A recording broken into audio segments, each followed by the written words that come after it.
Assalamualaikum warahmatullahi wabarakatuh.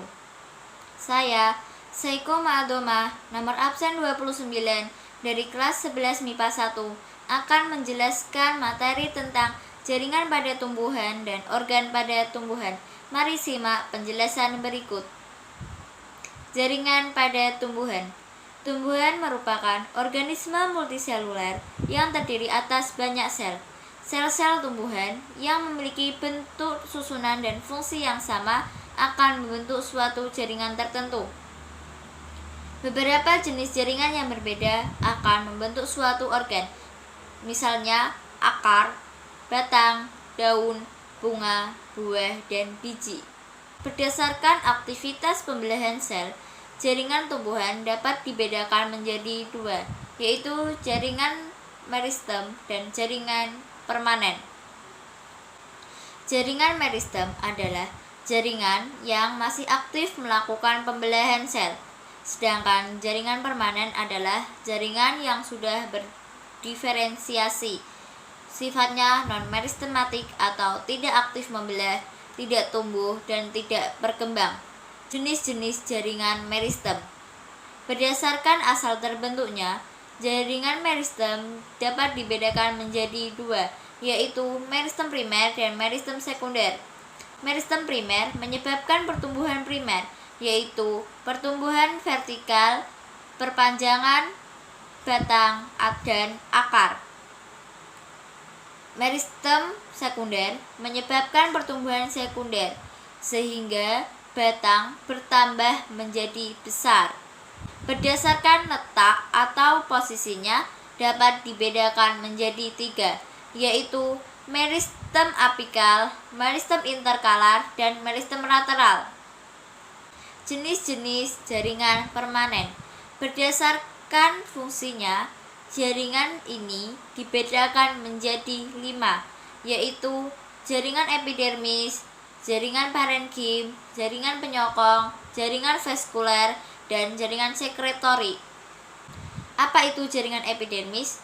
Jaringan epidermis disebut juga sebagai jaringan pelindung karena berfungsi melindungi bagian dalam tumbuhan dari segala pengaruh luar yang merugikan, misalnya perubahan suhu, kerusakan mekanik, hilangnya air melalui penguapan, dan hilangnya zat-zat makanan. Jaringan parenkim. Jaringan ini disebut sebagai jaringan dasar karena dapat dijumpai hampir di setiap bagian tumbuhan. Berdasarkan fungsinya, jaringan parenkim dibedakan menjadi parenkim asimilasi, parenkim penimbun, parenkim air, parenkim udara, parenkim pengangkut, dan parenkim muka. Jaringan penyokong. Jaringan ini berfungsi menunjang bentuk tubuh tumbuhan. Berdasarkan bentuk dan sifatnya, jaringan penyokong dibedakan menjadi dua, yaitu jaringan kolenkim dan jaringan sklerenkim.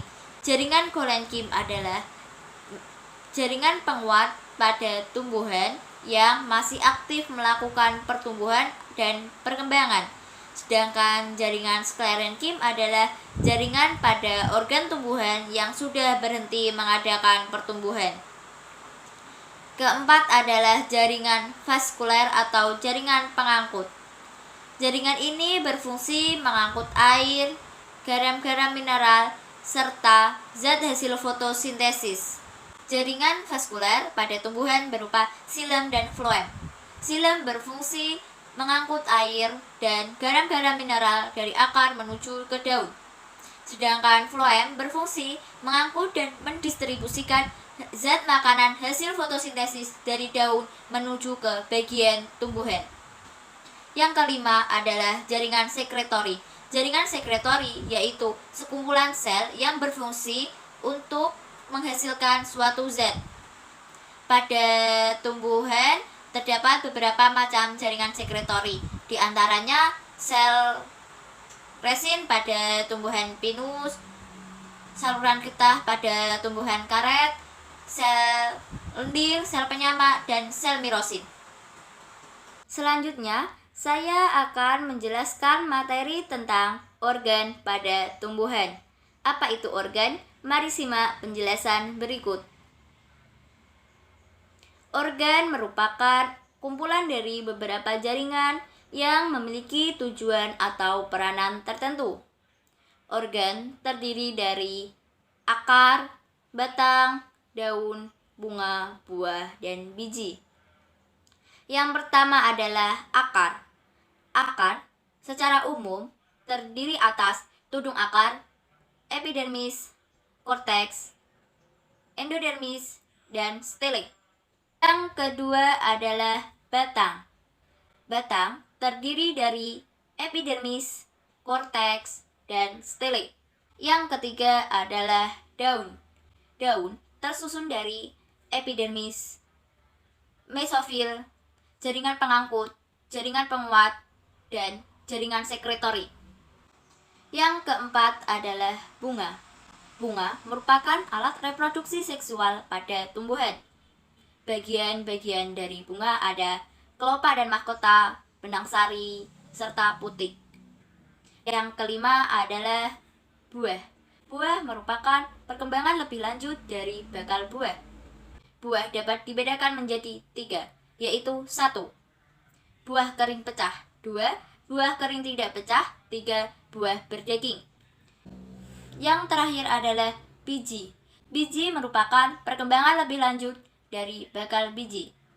Struktur kulit biji biasanya bervariasi, terdiri atas jaringan epidermis, jaringan makroskleroid, jaringan osteoskleroid, sel-sel parenkim, sel kristal, dan sel berpigmen. Perbedaan anatomi tumbuhan dikotil dan monokotil. Tetipotensi. Apa itu tetipotensi? Tetipotensi adalah kemampuan setiap sel tumbuhan untuk tumbuh berkembang menjadi individu baru yang sempurna. Kultur jaringan adalah metode untuk mengisolasi bagian dari tumbuhan. Tetipotensi dan kultur jaringan. Sekian dari saya. Terima kasih dan mohon maaf apabila ada salah kata.